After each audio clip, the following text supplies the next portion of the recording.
amahle umprofeti uHezekile xa evula lo mbhedesho esenjenje okhohlakeleyo akuguquka ekukhohlakaleni kwakhe akwenzileyo enze okufanelekileyo nokulungileyo yena uyakulondoloza umphefumlo wakhe ebomini ngokuba izigqitho zam ndizazi isono sam sisebusweni bam futhi fihla ubuso bakho ezonweni zam ucime zonke izikhohlakalo zam amadini kaThixo angumoya owaphukileyo inhliziyo eyaphukileyo negqobhukileyo akuyikuyidela Thixo nikhazule inhliziyo yenu ungabi zingubo zenu niguqukele kuYehova uThixo wenu ngokuba yena ofefe nenxeba yena eqhumba kade enobubelo obukhulu enosizi obubi kuyo inkosi uThixo wethu kukho izibele nezixolelo nakuba sivukele ngakuyo singaphulaphulanga ngelizwi likaYehova loThixo wethu lokuba sihambe ngemithetho yakhe ayibekileyo phambi kwethu ndohlwaye Yehova Thixo wam kodwa Thixo xa undohlwaya uzundohlwaye ngokufanelekileyo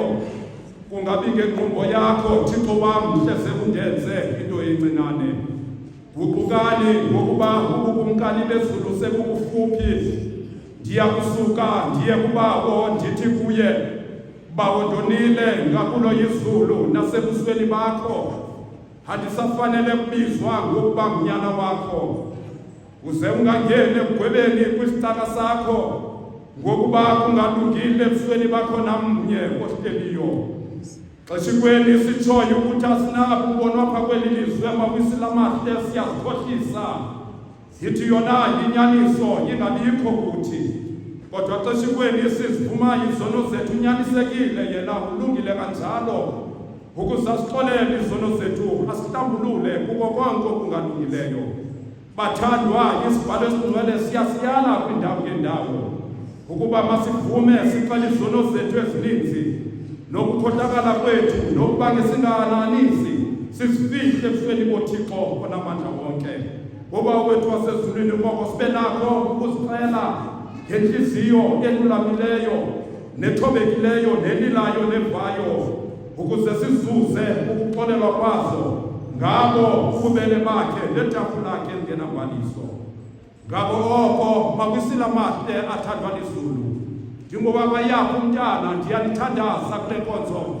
ndiniyala nonke ninalikhoyo apha ukuba manindipheleke ngenhliziyo engcwengileyo nelizwi elilulamileyo siye sidalweni sofefe lwasezulwini simane ukuthi emva kwakho